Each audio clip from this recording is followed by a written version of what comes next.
नमस्कार दोस्तों, मेरा नाम है विमल सिंह बालाजी। स्टडी अड्डा में आपका स्वागत है। सुपर टेट और लेखपाल 2022 के लिए दोपहर 3 बजे वाली क्लास में मॉडल पेपर या प्रैक्टिस सेट हम आपको करा रहे हैं। तो जीके जीएस के आज क्वेश्चन हम देखेंगे सेट नंबर 2 के अंतर्गत। इसी सेट नंबर 2 में इससे पहले हमने हिंदी के प्रश्न देखे थे। साइड में आई बटन में पिछला वाला वीडियो आपको मिल जाएगा। तो चलिए शुरू करते हैं जीके जीएस के क्वेश्चन। प्रश्न नंबर 1 से सबसे पहला प्रश्न कि ठोस से सीधे वाष्प में बदलने वाली जो प्रक्रिया है उसको किस रूप में जो है वो जाना जाता है? आसवन के नाम से, या फिर अवसादन, या फिर निस्तारण, या फिर ऊर्ध्वपातन। बताइए इनमें से कौन सा जो है वो सही होगा। आंसर की बात करते हैं इन चारों ऑप्शन में से, तो आपका ऑप्शन यहाँ पर ऊर्ध्वपातन जो है ये सही होगा। ऊर्ध्वपातन जो है कहते हैं जब आपका ठोस जो है उसको गर्म किया जाए और वो द्रव जो है उसमें ना बदल करके डायरेक्ट गैसीय स्टेट में जो है आपका बदल जाता है। तो इसे हम किस नाम से जानते हैं, या इस प्रक्रिया को ऊर्ध्वपातन की प्रक्रिया के नाम से जानते हैं। सेम चीज इसका अपोजिट भी है। मतलब अगर आप गैसीय स्टेज जो है इसका फॉर्म जो लेंगे उसे ठंडा करेंगे तो ये आपका डायरेक्ट वापस से ठोस अवस्था में ही बदल जाता है या रूपांतरित हो जाता है। गैसीय स्टेट में ये देखने को नहीं मिलता है। इसके एग्जाम्पल आपको अवश्य पता होना चाहिए। सबसे जो सरल एग्जाम्पल है जो कि हर जगह देखने को मिलता है वो आपका है कपूर। इसके अलावा आयोडीन जो है इसी का जो है वो एग्जाम्पल है। आयोडीन आपको जो है वो याद रखना जो है चाहिए। और आपका नेफ्थलीन जो है वो आपको पता होना चाहिए, इसी में ही जो है वो आता है। और एक और आपका अमोनियम क्लोराइड। अब देखिए क्वेश्चन कैसे यहाँ से एक और बन सकता है। जो यहाँ पर पूछा गया था तो काफी इजी था, तो आप आसानी से जो है बता ले जाएंगे कि ऊर्ध्वपातन कहते हैं। पर अगर थोड़ा सा एक कदम आगे बढ़ करके प्रश्न पूछा जाए तो आपको 4 ऑप्शन दिए होंगे और पूछ लिया जाए इनमें से कौन ऊर्ध्वपातन के गुण को नहीं दर्शाता है। ऑप्शन में कपूर, आयोडीन और नेफ्थलीन ना दे करके अमोनियम क्लोराइड दिया जा सकता है, क्योंकि कपूर और आयोडीन अधिकतर लोगों ने सुना होगा, नफ्थलीन भी सुना हो पर अमोनियम क्लोराइड ना सुना हो। इसलिए चारों ही एग्जाम्पल ध्यान रखिएगा इसके। ऐसे भी क्वेश्चन आपसे पूछा जा सकता है। दूसरा प्रश्न देखते हैं कि तापमान जो है वो किससे मापा जाता है। बताइए इन चारों में से कौन सा सही होगा। आंसर की बात करते हैं तो मानव शरीर का टेम्परेचर जो मापा जाता है वो थर्मामीटर के थ्रू मापा जाता है। तो बी वाला आपका ऑप्शन यहाँ पर सही होगा। एनीमोमीटर या एनीमोमीटर आपका अगर पूछा जाए तो ये जो है आपका वायु की शक्ति और गति मापने का यंत्र जो है वो होता है। वायु की शक्ति और गति मापने का यंत्र जो है वो होता है। यहाँ पर एनीमोमीटर लिखा हुआ है, ये ए रहता है, एनीमोमीटर करके जो है वो रहता है।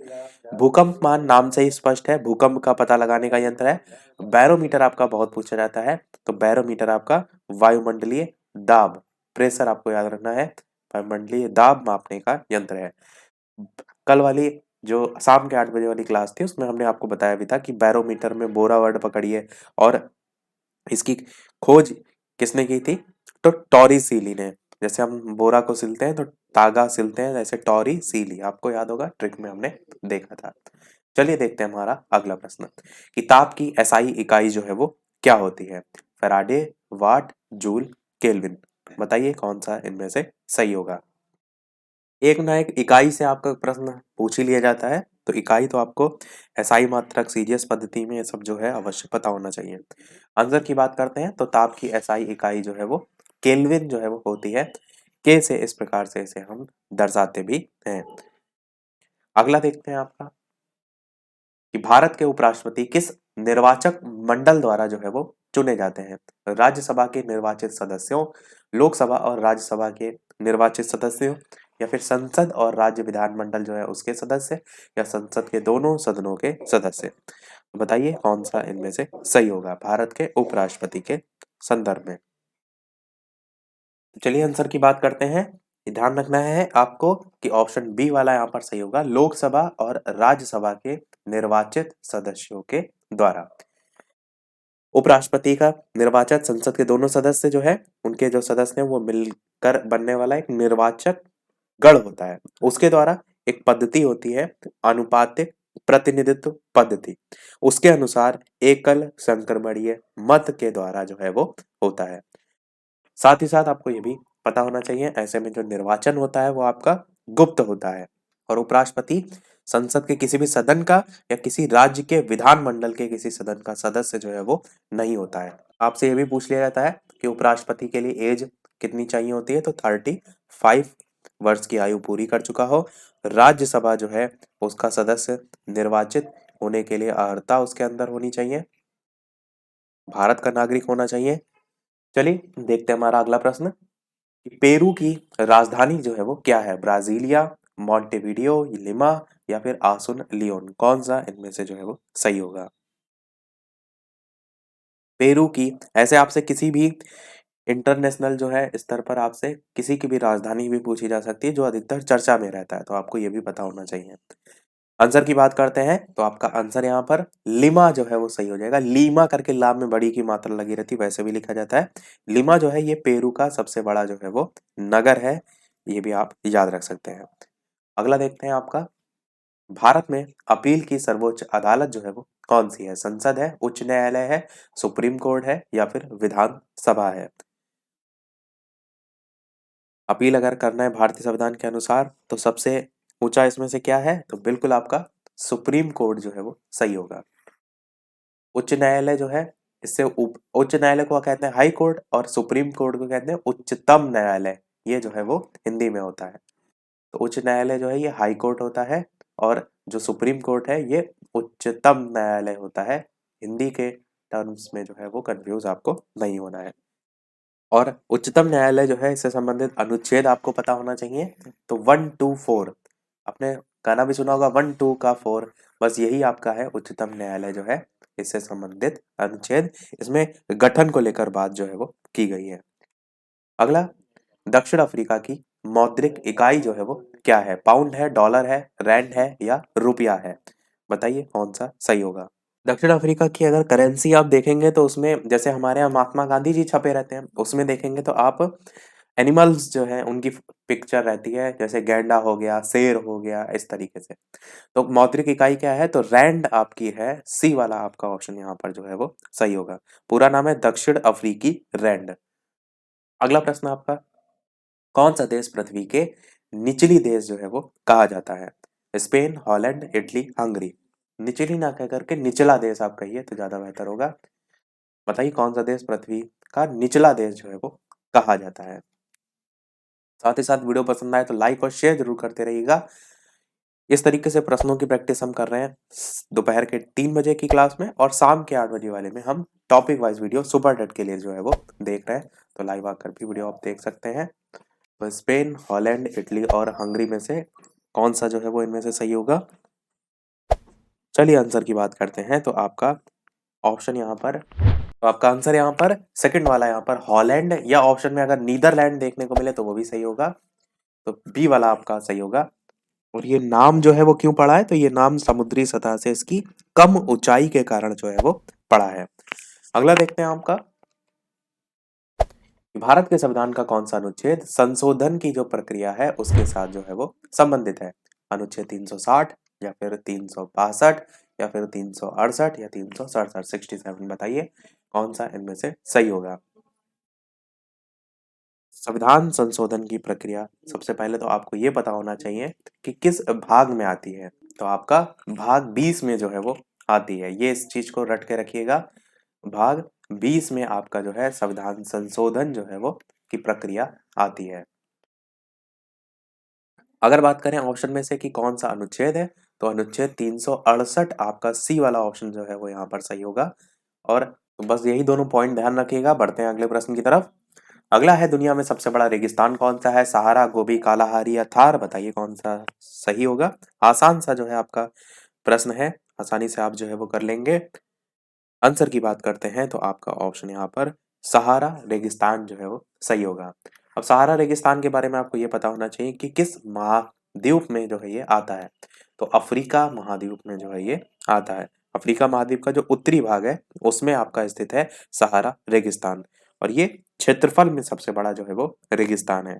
भारत में अगर पूछा जाए तो थार मरुस्थल जो है आपका सबसे बड़ा है। अगला प्रश्न देखते हैं आपका, ये अंतरिक्ष में जाने वाला पहला इंसान जो है वो कौन था? Neil Armstrong, Yuri Gagarin, Rakesh Sharma या फिर एडविन एल्ड्रिन? बताइए इनमें से कौन सा जो है वो सही होगा। आंसर की बात करते हैं इन चारों ऑप्शन में, तो तारीख आपकी थी 12 अप्रैल 1961 की। इसको सोवियत संघ के अंतरिक्ष यात्री थे जिनका नाम था यूरी गागरिन। कहाँ के थे ये? सोवियत संघ के। तो यही जो है वोस्तक वन, इस तरीके से याद रखेंगे, इससे अंतरिक्ष यात्रा इन्होंने की थी। और यही आपका पहला यान भी था अंतरिक्ष में जाने वाला। और नील आर्मस्ट्रांग का नाम कहाँ देखने को मिलता है? तो ये चंद्रमा पर जाने वाले जो है वो पहले व्यक्ति थे। तो कंफ्यूज नहीं होना है आपको, कई बार बहुत सरल से सरल क्वेश्चन क्या होते हैं आपस में कंफ्यूज हो जाते हैं, ध्यान रखिएगा। और राकेश शर्मा का नाम भी आपने सुना होगा, अंतरिक्ष में जाने वाले पहले भारतीय के रूप में जो है ये जाने जाते हैं। अगला देखते हैं आपका, नदी पो जो है किस देश में बहती है? ऑस्ट्रिया, इटली, युगोस्लाविया या फिर फ्रांस? बताइए कौन सा इनमें से जो है वो सही होगा। तो ऑस्ट्रिया, इटली, युगोस्लाविया या फ्रांस में आंसर आपका इटली जो है वो सही होगा। ये जो है इटली की सबसे लंबी नदी है, इसलिए आपसे यहाँ पर जो है वो पूछी गई है। सबसे लंबी नदी कहाँ की है? इटली की। कौन सी नदी है? पो नदी है, तो इसका नाम ध्यान रखिएगा। अगला देखते हैं, निम्नलिखित में से कौन सा एक सार्क देश जो है वो नहीं है? म्यांमार, भूटान, भारत, मालदीव? सार्क के जितने भी सदस्य हैं उनके नाम पता होने चाहिए। सार्क की फुल फॉर्म क्या होती है? हिंदी में फुल फॉर्म होती है दक्षिण एशियाई क्षेत्रीय सहयोग संगठन। इंग्लिश में फुल फॉर्म क्या होती है? तो साउथ, पहला वाला एस जो है इससे क्या है? साउथ। ए से जो है वो एशियन, दूसरा वाला जो है इससे एसोसिएशन, और फॉर और आर से रीजनल, और सी से जो है आपका कॉरपोरेशन। तो south Asian association for regional corporation, ये इसकी जो है वो फुल फॉर्म होती है। फिर आपसे यहाँ से पूछा जा सकता है कि इसका गठन कब हुआ था? तो इसका जो गठन है वो 1985 में जो है वो हुआ था, 8 दिसंबर 1985 को। कौन कौन से इसमें से देश आते हैं? तो सबसे पहला आपका आता है इसमें भारत, दूसरा आपका आता है, शॉर्ट में लिख दे रहे हैं, पाकिस्तान, फिर आता है आपका भूटान, फिर आपका आता है बांग्लादेश, फिर आपका आता है मालदीवास, फिर आपका आता है नेपाल, और एक और आता है श्रीलंका। तो अभी तक यहाँ पर अगर आप देखेंगे तो टोटल कितने हुए? 1 2 3 4 5 6 और 7, तो टोटल 7 सदस्य हुए। परंतु यहाँ पर जो 14वां शिखर सम्मेलन हुआ था 2007 में, इसमें आपका एक और जुड़ गया था, वो था आपका अफगानिस्तान। तो सबसे बाद में अगर कौन जुड़ा, इस तरीके से क्वेश्चन आएगा, तो अफगानिस्तान आपको जो है वो याद रखना है, इसका 8वां सदस्य जो है वो बना। चलिए देखते हैं अगला प्रश्न। अच्छा, प्रश्न का आंसर हमने नहीं देखा, प्रश्न का आंसर क्या होगा? तो भूटान भी देख रहे हैं आप यहाँ पर है, भारत भी है यहाँ पर, और मालदीव भी जो है यहाँ पर है, और म्यांमार आपका नहीं है, तो ए वाला आंसर यहाँ पर जो है वो सही होगा, जो कि सार्क का सदस्य देश नहीं है, प्रश्न में जो है वो पूछा गया था। अगला है, भारत में रक्षा जो सेनाएं होती हैं उनकी सर्वोच्च कमान किसके हाथ में जो है वो होती है? राष्ट्रपति, उपराष्ट्रपति, प्रधानमंत्री, लोकसभा के अध्यक्ष? आंसर की बात करते हैं तो आपका राष्ट्रपति यहाँ पर जो है वो सही होगा। रक्षा सेनाओं का सर्वोच्च कमान राष्ट्रपति में निहित होता है। तीनों सेनाओं की यहाँ पर जो बात हो रही है उसमें आपका जल, थल और वायु तीनों आपके जो है वो आते हैं। कौन कौन से? जल, थल और वायु, इन तीनों सेनाओं का जो है आप कहेंगे प्रमुख होता है या सर्वोच्च सेनापति होता है। और इन सेनाओं के जो प्रमुख होते हैं उनकी नियुक्ति कौन करता है? अगर ऐसा ही क्वेश्चन आए तो राष्ट्रपति के द्वारा ही इनकी नियुक्ति भी जो है वो की जाती है। अगला देखते हैं आपका, 2011 में भारत की जो जनगणना है उसके अनुसार किस राज्य में सर्वाधिक जनसंख्या घनत्व है, ये पूछा गया है। बिहार, पश्चिम बंगाल, केरल या फिर उत्तर प्रदेश। प्रश्न में जरूर ध्यान रखिएगा कि किस आधार पर पूछा गया है, तो यहाँ पर जनसंख्या घनत्व के आधार पर पूछा गया है। आंसर की बात करते हैं इनमें से, तो आपका आंसर यहाँ पर बिहार जो है वो सही होगा 2011 की जनगणना के अनुसार। अगला है, और ये प्रश्न जैसा पूछा गया है मंदिर पर ही आधारित आपका सुपर टेट की जो पिछली परीक्षा हुई थी उसमें भी ऐसे एक क्वेश्चन पूछा गया था। तो बताइए सूर्य किरण सष्टम क्या है? 5 और 6 लिखा है, तो ये क्या है? एक मंदिर है, संयुक्त राज्य अमेरिका और भारत के बीच एक नौसेना अभ्यास है, नेपाल और भारत के बीच एक सेना अभ्यास है, ये एक सौर ऊर्जा संयंत्र है। आंसर की बात करते हैं, तो नेपाल और भारत जो है उसके बीच एक सेना अभ्यास है। आपका सी वाला ऑप्शन यहाँ पर जो है वो सही होगा। अगला देखते हैं आपका, भारत का संविधान लिखा गया था 3 वर्ष से अधिक अवधि में, 2 वर्षों में, 2 वर्ष से अधिक किंतु 3 वर्ष से कम अवधि में, या 3 वर्षों में, कौन सा सही होगा? भारत का संविधान टोटल 2 वर्ष 11 माह 18 दिन, इतने समय में जो है वो कंप्लीट किया गया था। तो अब यहाँ पर देखिए ऑप्शन के अकॉर्डिंग कौन सा ज़्यादा बेहतर होगा, तो 2 वर्ष से अधिक और 3 वर्ष से कम अवधि, ये वाला जो है आपका बिल्कुल सही होगा, ऑप्शन नंबर सी वाला। देखते हैं हमारा अगला और इस वीडियो का लास्ट प्रश्न, इसके बाद एक क्वेश्चन हम आपसे भी पूछेंगे कि सिपकिला दर्रा हिमालय की किस घाटी में जो है वो स्थित है? कुल्लू घाटी, सतलज घाटी, नाभा घाटी या चंद्रा घाटी? साथ ही साथ चैनल पर नए हो तो सब्सक्राइब करके अवश्य जुड़ जाइएगा, और शाम के 8 बजे वाली जो लाइव क्लासेस सुपर टेट की परीक्षा के लिए है उसमें आप लाइव आकर देख सकते हैं, और ये जो वीडियो हम देख रहे हैं ये दोपहर के 3 बजे वाली क्लास में देख रहे हैं।